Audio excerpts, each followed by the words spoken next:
Les ruego un poco de atención, que ando bastante afectado de la garganta, pero como era un compromiso terminar la jornada de hoy, vamos a tratar de cerrar el tema que arrancamos el domingo pasado en relación a la importancia de la santidad de Dios en nuestras vidas. Un breve resumen, vamos a desarrollar los dos puntos que nos faltan. Ya vimos cómo la santidad de Dios se revela desde el trono de gracia del Rey soberano. Cuando nosotros estábamos estudiando, estábamos en algunas conclusiones. Decíamos que definitivamente hay una importancia que tenemos que tomar en cuenta, la santidad de Dios, que debe de impactar nuestras vidas. Y mirábamos la forma como, en este caso, Isaías empezó el capítulo 6 con una visión bien interesante. Y había un contraste. ¿Quién se acuerda del contraste entre lo que es la muerte del rey Usías con la visión que tuvo Isaías? ¿Alguien se recuerda?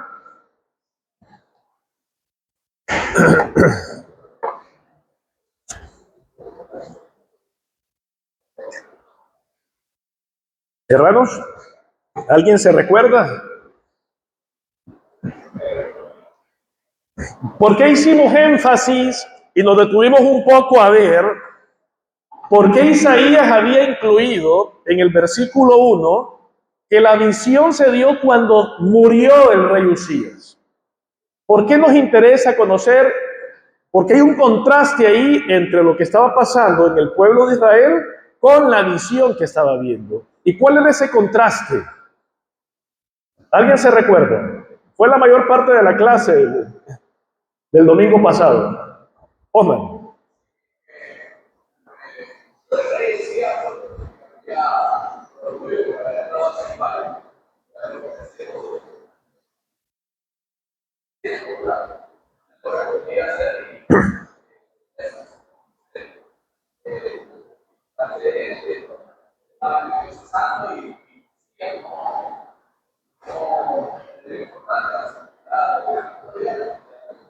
Ok, ahí está bastante explicado el contraste. El contraste es un rey malvado muriendo, dejando vacío el trono de Israel y con una de Judá, y una gran incertidumbre que queda en el pueblo, contra la imagen que él ve, y entra a la presencia de Dios para contemplar que el Rey de Gloria, el Rey soberano, el Rey santo, permanece para siempre. Que esa inmutabilidad de Dios o esa eternidad no va a variar independientemente de las cosas que suceden. Nosotros podemos perder líderes que han sido de mucho cariño para nosotros. Yo me recuerdo cuando murió nuestro hermano David Trigueros, que fue pastor, murió en una celebración del 31 de diciembre, no sé si se acuerdan, y fue triste para la iglesia. Pero cuando nosotros entendemos que tenemos un pastor sobre la cabeza de cualquier líder que pueda ser levantado, nosotros descansamos también en esa verdad. Algo parecido pasa en este contraste. El contraste es que el rey no cambia, y por eso es que él puede ver la santidad de Dios a través de ese trono de gracia que estábamos viendo. Y decíamos, ¿cuál debería de ser la respuesta nuestra ante ese Dios santo y soberano? Y preguntábamos, ¿Cristo realmente es el Rey de nuestras vidas? ¿Es ese Rey que está sentado en el trono gobernando? ¿Es el que está dirigiendo tu vida? Esa es la pregunta con la cual cerrábamos la clase anterior. Ahora vamos a intentar desarrollar los otros versículos que hemos estado viendo. Estamos haciendo un exégesis de Isaías capítulo 6, del verso 1 al verso 5. Y el versículo 2, alguien que lo lea, por favor, mis hermanos, y nos recuerda.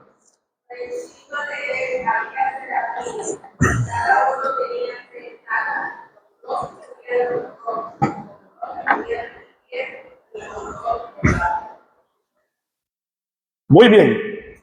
La visión no solamente era del rey soberano sentado, de ese rey santo que estaba sentado, gobernando independientemente de lo que estuviera pasando en el pueblo, sino que dice, serafines. Y estos serafines tenían características bien dadas. ¿Qué son los serafines? Los serafines son ángeles cuyo ministerio se relaciona estrechamente a realizarse el servicio delante del trono de Dios con alabanzas. Estos serafines de forma constante están glorificando a Dios en el trono de la gracia de Dios. Por lo tanto, su naturaleza y atributos supervisan, si lo podemos ver así, el culto celestial que se le da al gran Rey de Reyes. Esa es la imagen que está viendo acá Isaías. ¿Alguien puede ayudarnos a abrir Salmo 148, versículo 2? Y lo lee. Salmo 148, versículo 2. El salmista quizás pueda estar haciendo referencia a este tipo de ángeles que aparecen en este salmo. ¿Quién lo lee? Alabadle a vosotros todos sus ángeles, alabadle a vosotros todos sus ejércitos. Muy bien. Entonces, quizás ahí el salmista está haciendo esa referencia porque son los serafines los que están en el trono del Señor con el único propósito de poder supervisar ese culto celestial y brindarle alabanza al Rey de Reyes. Pero miremos y observemos algunas cosas que son interesantes. La palabra serafines es una palabra griega que significa los ardientes. ¿Ok? Eso significa la palabra serafines. Y como dijimos, son ángeles en la corte celestial que ministran en la presencia inmediata de Dios, creados para alabar constantemente a Dios. Y la característica de ellos es que han sido creados con 6 alas. A diferencia de los, ¿cómo se llama? De las imágenes bastante generales que tenemos de los ángeles, generalmente nosotros los pintamos con un par de alas, ¿verdad? Que son con las que vuelan. Los serafines tienen 6 alas. 6 alas para estar en la presencia de Dios. Y cada ala puede tener algún tipo de significado, porque 2 cubrían su rostro, dice Isaías. ¿Y para qué cubren su rostro? Dice, y encontramos en varias partes de la palabra de Dios, que nadie puede mirar el rostro de Dios y vivir. Inclusive, en el tiempo de Moisés, cuando él está en el monte, recordemos, él está en la presencia directa de Dios, pero Moisés nunca está viendo el rostro de Dios. ¿Qué fue lo que vio Moisés? ¿Perdón? No, la zarza, ese fue el principio del llamado, pero cuando ya salen de Egipto y están en el monte Sinaí, cuando él está dando las tablas, él sube al monte para conversar con Dios. Y ahí estuvo 40 días y 40 noches. Pero la Biblia dice que no vio su rostro. ¿Qué fue lo que vio? Pidió Moisés ver el rostro de Dios y le dijo que no, que si lo miraba moría. Lo que logró ver fue la espalda solamente.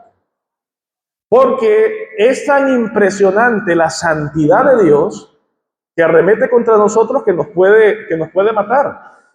Lo más interesante es que ese contacto que Moisés estuvo en la presencia de Dios, ¿qué pasó cuando Moisés bajó? ¿Cómo lo miraban todas las demás personas? Su rostro resplandecía. ¿Y qué hicieron cuando vieron a Moisés? ¿Cuál fue el sentimiento que tuvieron ellos? Tuvieron temor. Imagínate que si están teniendo temor de cómo el rostro de Moisés estaba resplandeciendo solamente por haber estado con Dios, imagínate ahora estar frente a Dios. Cualquiera va a morir. Pero eso no va a ser toda la vida, porque acordémonos, mis hermanos, que cuando nosotros muramos y estemos en la presencia de Dios, por fin vamos a verle cara a cara, con la gran distinción de que usted y yo, que hemos creído en Cristo, vamos a ser salvos de la presencia del pecado. Eso es nuestra glorificación. Para nosotros poder ver a Cristo, tienen que nuestros cuerpos ser transformados en un cuerpo nuevo, en un cuerpo que no tiene ninguna especie de mal. En esa santidad plena sí vamos a poder ver cara a cara a Dios. Pero antes no, por eso es que esos serafines se cubrían los rostros cuando estaban delante del trono de Dios. Ahora, dos alas cubren sus pies. Los pies, mis hermanos, son una manifestación de la condición de la criatura. Volvamos a recordar un poco Moisés. ¿Qué fue lo que hizo Moisés cuando estaba en la zarza? ¿Te acordás? ¿Qué fue lo que le dijeron a Moisés cuando se iba a acercar a la zarza? Quítate la sandalia de tus pies porque el lugar que va a pisar tus pies es santo. Entonces tiene una alusión a esto. Y las dos alas restantes son para volar, para desplazarse en medio del trono de la gracia de Dios. Esa es la figura que estaba viendo Isaías, pero todas, mis hermanos, están enfocados en la alabanza delante de Dios. A Dios se le alaba con un corazón puro. A Dios se le alaba con un corazón contrito y humillado. Cualquier persona que quiera venir a alabar a Dios y esté en pecado, esa alabanza Dios no la recibe. Por eso es importante de mantener esa santidad de estos serafines para poderle dar alabanza al Rey de Reyes. Y dentro del cántico que ellos utilizan, mis hermanos, ¿qué dice el versículo 3? ¿Alguien que lo lea? Ahí está el versículo 3, ¿alguien que lo lea?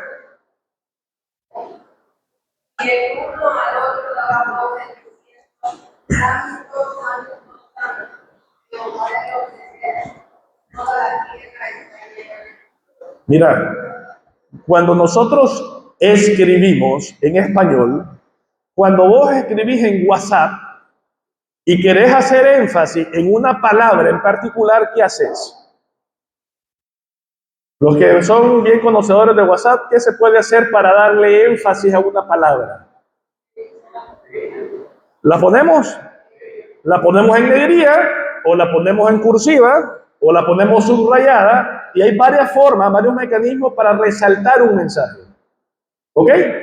Eso se hace en WhatsApp, pero también se hace en literatura. Cuando yo quiero enfatizar algo o que el lector pueda entender algo que yo quiero resaltar, le pongo en algo diferente en la escritura.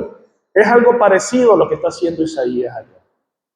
Está dando un triple énfasis a la palabra santo.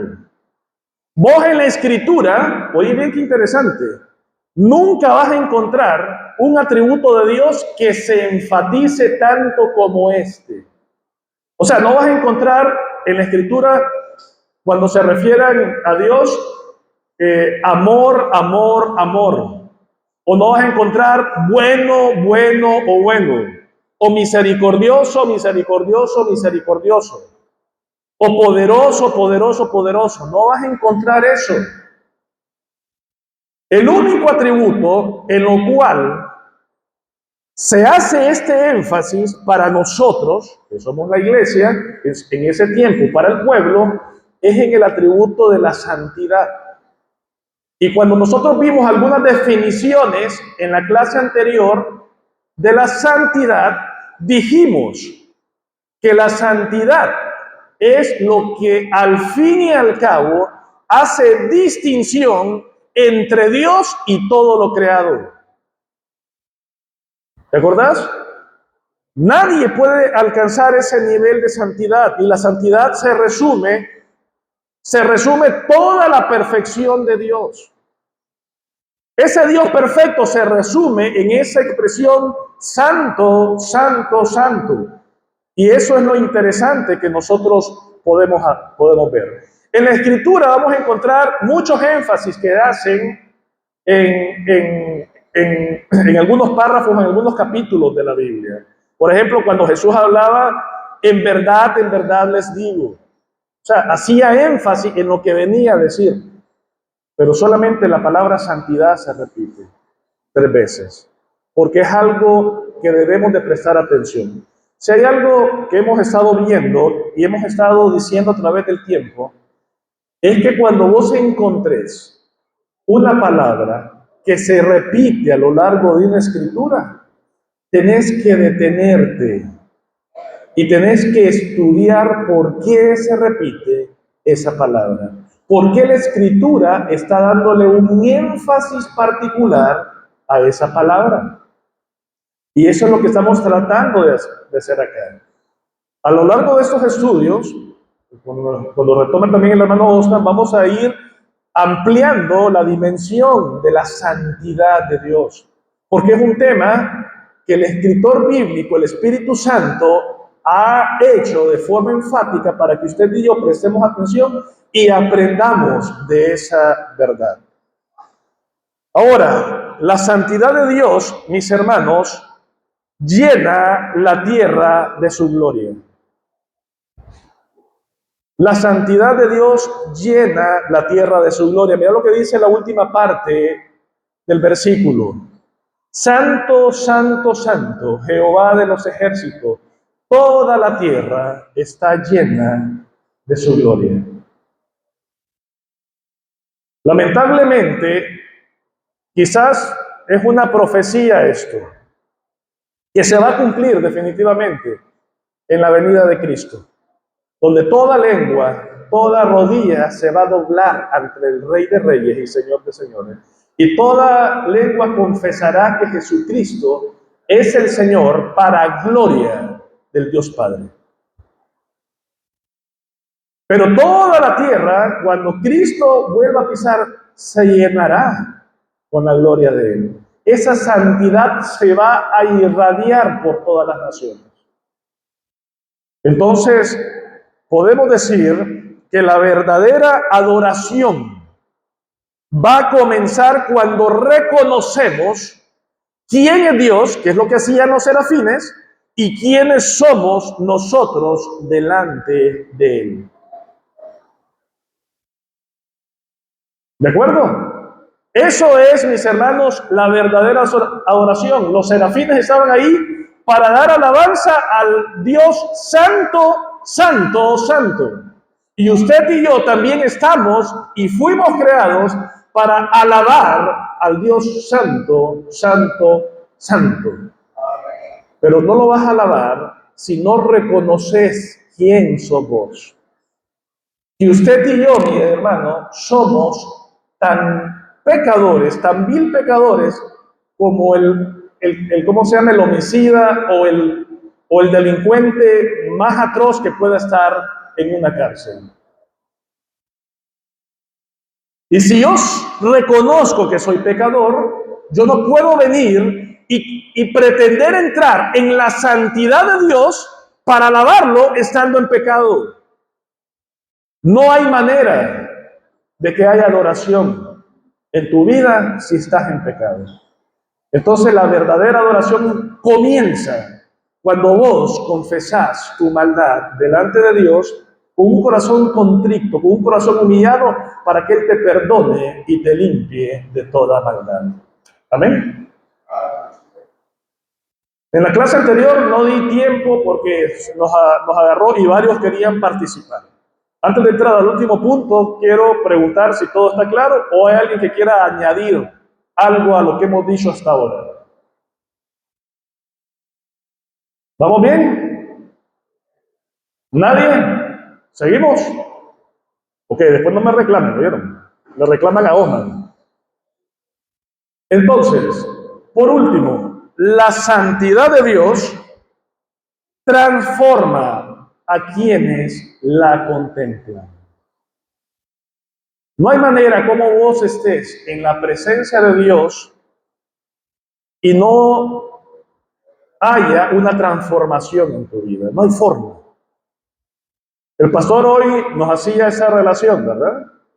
Que para que nosotros seamos santos desde el punto de vista práctico, para yo procurar mi santificación, debo de procurar estar en la presencia de Dios. Y si usted, mi hermano, está en pecado, está fuera de la presencia o fuera de la comunión con Dios. Aunque seguís siendo hijo de Dios o hija de Dios, vos no estás en comunión con Él. Vos no estás en la presencia de Él. Y si no estás en la presencia de Él, no podés santificarte. Entonces hay una relación directa en esa transformación. Y mira lo que dice el versículo 4. Y los quiciales, o sea, los umbrales de las puertas, se estremecían con la voz del que clamaba y la casa se llenó de humo. ¿Quién clamaba? ¿Quién estaba adorando? Los serafines, ¿verdad? Ante la santidad revelada, la misma creación comienza a temblar, comienzan los cimientos a vibrar y el templo se llena de humo. ¿Por qué hablamos de la creación?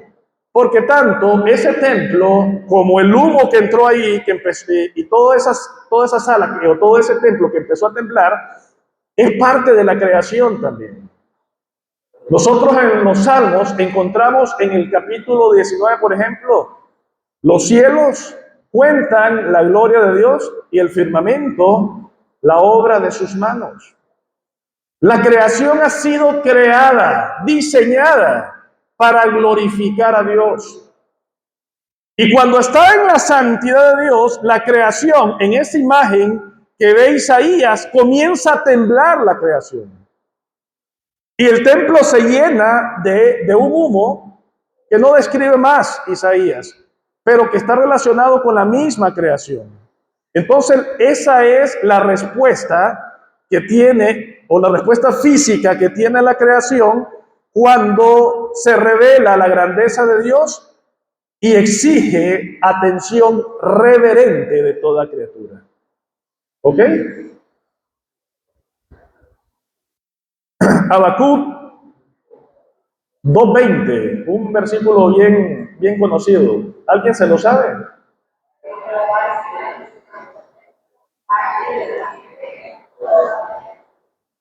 ¿Qué quiere decir eso? No es que nos manda a callarnos, es una actitud de reverencia. Cuando el rey está en su trono, solamente el rey puede permitirle que alguien alce la voz previo a que la otra persona hable. Nadie puede decir nada si el rey no lo autoriza. Pero habla de la reverencia del santo trono de Dios. Y ante esa reverencia que tenemos que tener cuando venimos también a la adoración, tenemos que llevarla, esa reverencia, en cualquier ámbito de nuestras vidas. El problema acá, mis hermanos, es que muchas veces solamente nos enfocamos en la reverencia los días domingo. Somos reverentes solamente el día domingo. O si tenés un culto en la semana, sos reverente y te esforzás en ese día a ser reverente, a ser temeroso de Dios. Pero Dios pide que sea temeroso de Él todos los días de mi vida. Que yo entienda que con cada acción mala que yo hago, estoy ofendiendo su carácter santo. ¿Me seguís? Cualquier pecado, por muy pequeño que hagas, ofendes el carácter santo de Dios. Y eso es lo que yo tengo que aprender a reconocer. Porque cuando yo comprendo y dimensiono la santidad de Dios, Voy a tener mucho cuidado con mi actuar. Voy a tener mucho cuidado con la forma como me dirijo a otra persona. Voy a tener cuidado con mis pensamientos. Voy a tener cuidado con el testimonio que voy a estar dando en cualquier faceta de mi vida. Entonces, su santidad, su grandeza, exige una atención reverente de todos los hijos de Dios. Y ya el último versículo. Dice el versículo 5. Mira el temor reverente que tenía Isaías. Entonces dije, ay de mí que soy muerto, porque siendo hombre inmundo de labios y hablando en medio de pueblo que tiene labios inmundos, han visto mis ojos al Rey, Jehová de los ejércitos.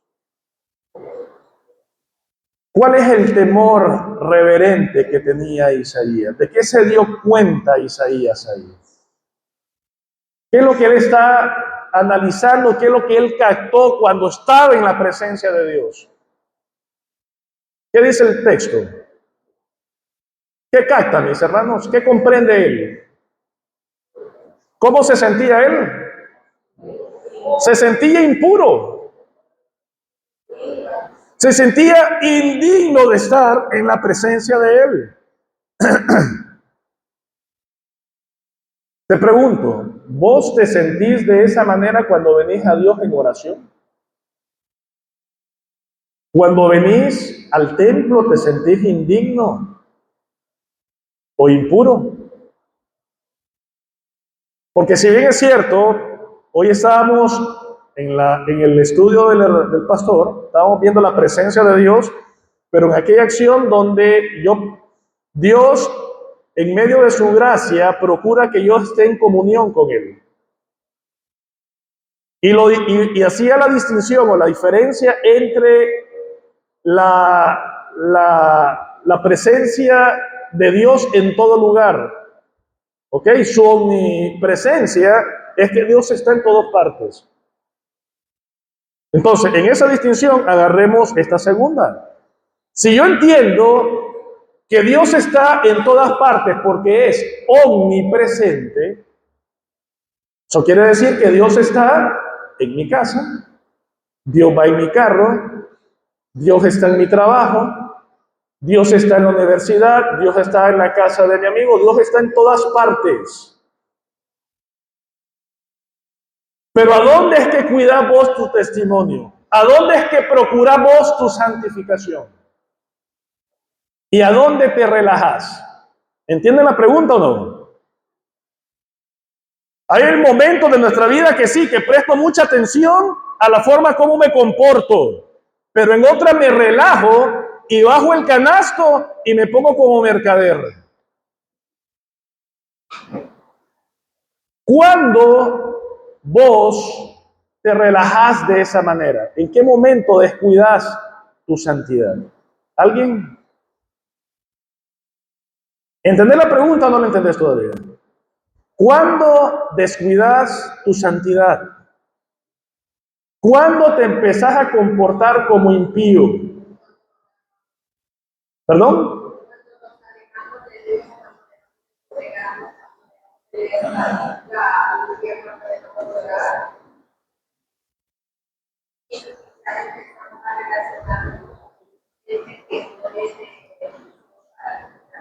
Ok, entonces cuando descuido mis hábitos, dice Keren, mis hábitos piadosos, bien.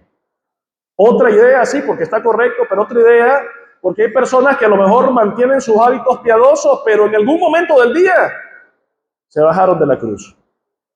¿En qué? Cuando se te cruza el motorizado, se baja de la cruz hacia él, ¿está bien? Y eso es estando solos o estando acompañados. Dime. A veces los compañeros de trabajo ni saben. Entonces, tu trabajo o algún plan son diferentes a como actuar tu familia o tu empresa. Ahí está un punto. Muchas veces yo me relajo cuando estoy en un contexto de personas que no saben ni que soy cristiano. Y en vez de ser luz, me vuelvo oscuridad al igual que ellos. Y me empiezo a comportar exactamente igual. Hay personas, lamentablemente, que tienen un vocabulario dentro de la iglesia y un vocabulario fuera de la iglesia. Es terrible ver ese tipo de personas. Pero entonces solamente estamos cuidando las apariencias. Estamos tratando de cuidar las apariencias. ¿Y qué tal? ¿Qué pasa cuando estás solo? Y cuando empezás a estar de ocioso, ¿qué pasa en ese escenario? Hay un temor reverente nuestro delante de Dios. ¿Qué pensás? Cuando estás solo. ¿Qué pasa generalmente cuando estamos ociosos, mis hermanos? ¿Nadie? Pensamos cosas a veces que no pensaríamos. Ok. Hacemos cosas. ¿Por qué? Porque te sentís seguro que nadie te está viendo, ¿verdad? Sí, empezamos a llevar nuestra mente y empezar a maquinar y empezar a codiciar y empezar muchas veces ¿cómo se llama? Tener deseos pecaminosos, pasiones desenfrenadas en nuestra mente por estar ocioso y nos conlleva a otro sinnúmero de errores. No hay temor reverente ahí.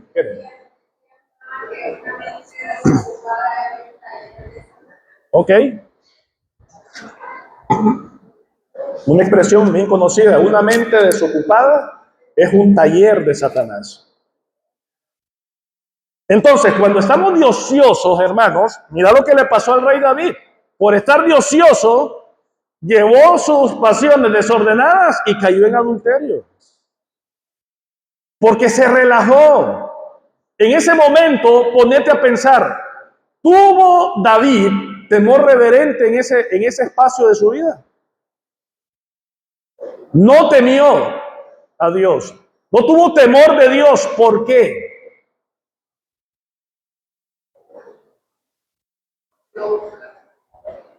Porque estaba ya fuera de la presencia de Dios. Ahí está la clave. ¿Viste? Como ya aquí, acordate que la imagen de Isaías está enfrente del trono de Dios, está en la presencia de Dios. Y esa santidad es lo que invoca a él, esa santidad es lo que promueve a Isaías a tener un temor reverente y al sentimiento de sentirse impuro. Pero eso es lo que hace la presencia de la santidad de Dios. El día que vos te apartás de su presencia, vas a empezar a caer en pecado y el pecado va a arrastrar tu vida y la vida de tus seres queridos. Y eso es lo que tenemos que evitar.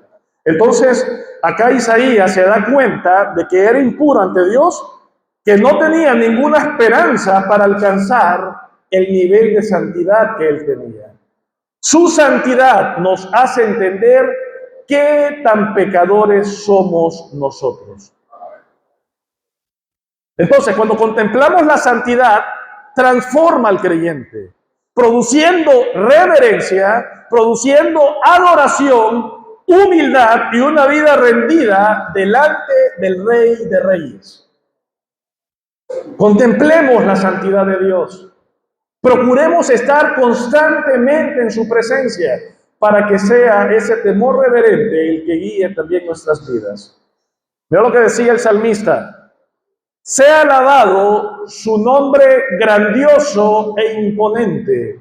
Él es santo.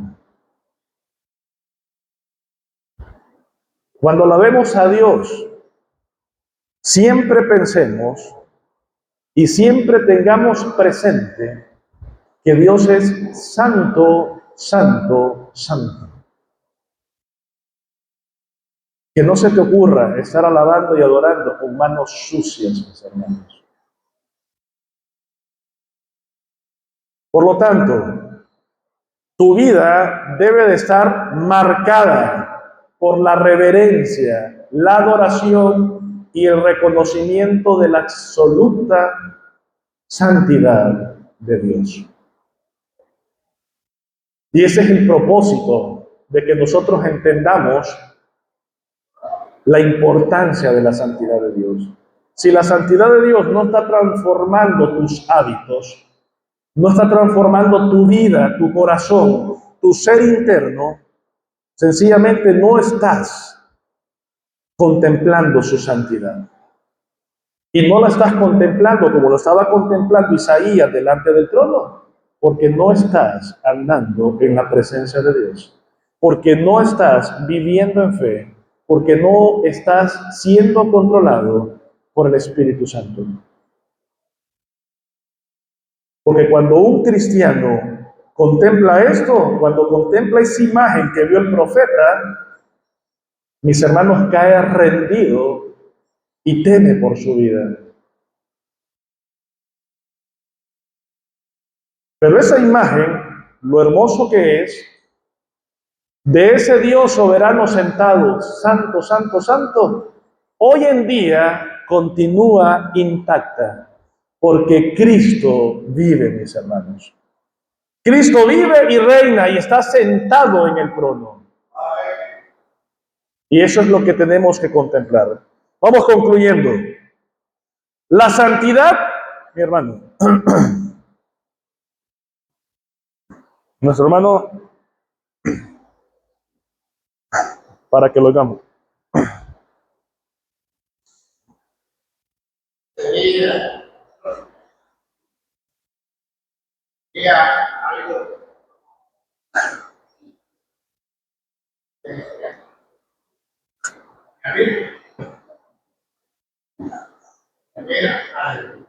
La enseñanza que por el tema para los últimos días de la iglesia. Ok. No se puede esperar. No se puede esperar. Tan necesario que hoy ya no voy a trabajar. Hay que buscarlo. Se va a trabajar más. Hay público. Mire, hermanos, el que estaba ya por me he entregado darle para clase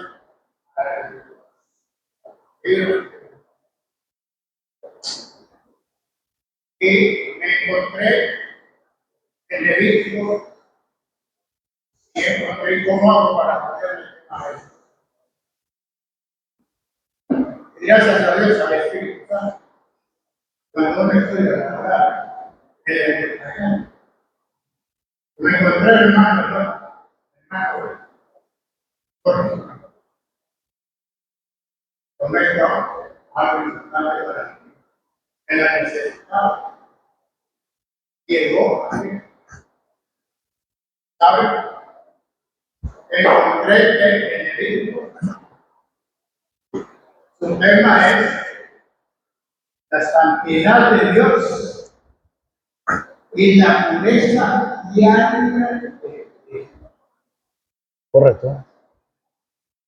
Encontré con esa cosa, como en el temas, es no solo a pensar de que a Dios quería, porque hermano, el pueblo más rebelde de Israel. El pueblo más rebelde.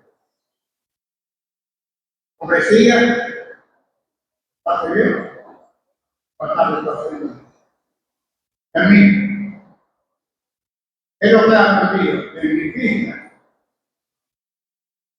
Tenía un vacío. Predicar la palabra de Dios como un pastor. ¿Cuántas veces solamente se convirtió en su vida?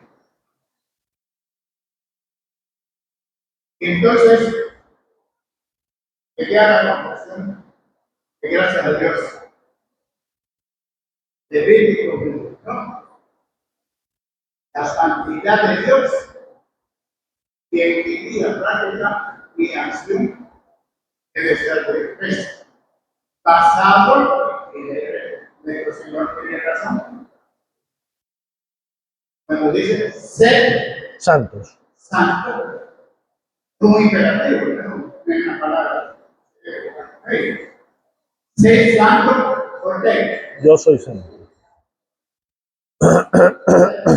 Porque yo soy Santo. santo, que yo cabe y respirando. No es santo porque yo soy santo. Estamos hablando de todo eso. Pero lo importante es que el imperativo, mi pureza diaria, tiene en ese imperativo acordarte que sos santo. Y has predicado muchas veces, predicas teoría, no, ¿verdad? Para tiempo llegué a aprender, hermano, La santidad lo de que Dios. se llama la santidad de Dios. Y mi vida diaria, mi vida diaria, es eso. Para coger el santo, porque yo, Amén. gracias hermano. Ok. Gracias, hermano. Amén. Y sí, de eso estamos hablando, ¿verdad? Estamos hablando de eso mismo. Que una de las cosas, perdón, que una de las cosas que podemos concluir es que la santidad de Dios no es más un atributo más de Dios, sino que es lo que envuelve la perfección de todo el ser de Dios. Cuanto más contemplo su santidad, cuanto más comprendo su gloria, nuestra pequeñez y la necesidad de rendirle una adoración reverente, es cuando yo voy a poder lograr esa santidad que Dios demanda de mí. Pero necesito estar contemplando, así como Isaías lo estuvo haciendo en esa visión. Tengo que estar en la presencia de Él para contemplarlo y rendirme completamente delante de Dios. Por lo tanto, la manera de contemplar de Dios, si lo podemos ver desde el punto de vista práctico, para habitar en la presencia de Él, debo de pasar a tiempo a solas con Dios, estudiando su palabra, orando, reconociendo mi oración. Cuando vos ores, dedicar una porción de la oración a entender lo pecador que sos y a ponerte a cuentas con Dios. Pedirle a Dios que te perdone porque estás entendiendo que ofendiste su carácter santo. Y no permitas que sea el pecado en tu vida el que esté haciendo que no contemples su gloria, que no contemples su santidad y por lo tanto no tengas una vida entregada a Dios. Y una pregunta para irnos. ¿Qué pecado en tu vida te impide contemplar la santidad de Dios? ¿O es el deseo actual de tu corazón contemplarlo cara a cara? ¿Eso es un anhelo que vos tenés? Estoy hablando a creyentes que están anhelando la venida del Señor, mis hermanos, ¿sí o no?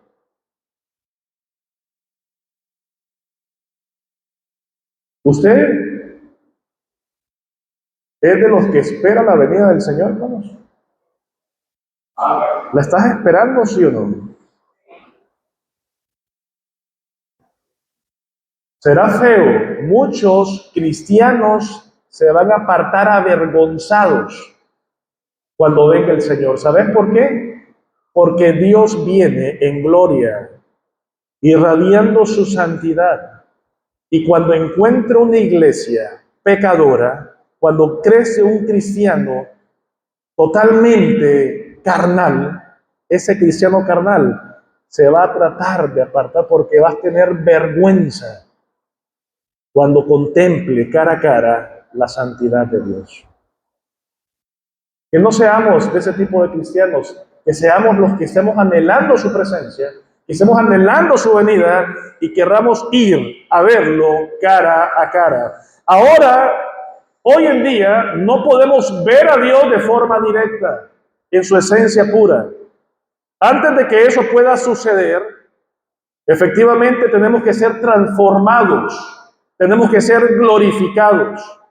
Cuando Jesús enseñó las bienaventuranzas, prometió la visión de Dios solamente a un grupo definido. Y Jesús dijo, bienaventurados los de limpio corazón, pues ellos verán a Dios. En este mundo ninguno de nosotros es de corazón puro. En nuestra impureza, es nuestra impureza lo que nos impide ver a Dios. Pero el problema no se encuentra en nuestros ojos, sino en nuestros corazones, mis hermanos.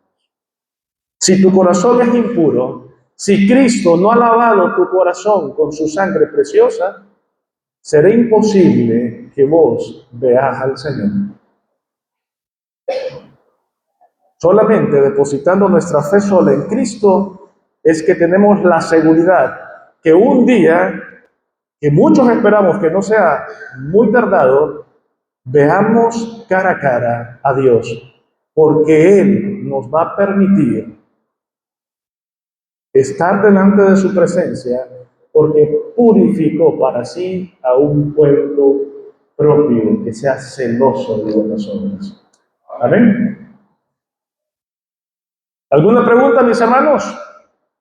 Si no, vamos a ponernos en pie. Ya faltan 5 minutos. Nos ponemos en pie y vamos a orar a Dios rogando que nosotros entendamos la lección de estos 5 versículos que aprendimos en Isaías capítulo 6. Anhelamos que cada uno de los miembros estén constantemente buscando la presencia de Dios para contemplar su santidad y que sea esa santidad de Dios la que transforme mi vida. El próximo domingo es la clausura de nuestra celebración. El siguiente domingo volvemos a tener clase, ya retomando nuestro hermano Osman el capítulo número 2 de esta serie de estudios que estamos viendo. Oramos. Padre nuestro que estás en el cielo, santificado sea tu nombre, bendito Dios. Te damos las gracias, Padre Santo, por su palabra, porque su palabra es veraz. Su palabra es bendita, Señor. Y pido, Señor, que lo que hemos aprendido sea atesorado en nuestras mentes y corazones y no sea más que algo mecánico o algo que sirva para ampliar mi conocimiento, sino que ese conocimiento, imprimir en él fe, creer en su palabra, entender que solamente habitando en su presencia, contemplando su santidad, es que mi vida puede ser transformada de gloria en gloria. Bendiga, Señor, entonces a la iglesia del primer templo bíblico y permite, Padre Santo, que esta palabra sea viva y eficaz en nuestras vidas. Ayúdanos de esa manera para poder transformar nuestras vidas, pero también para poder llevar su gloria a toda criatura y a toda nación. Entonces te lo pido en el nombre de Jesús. Amén.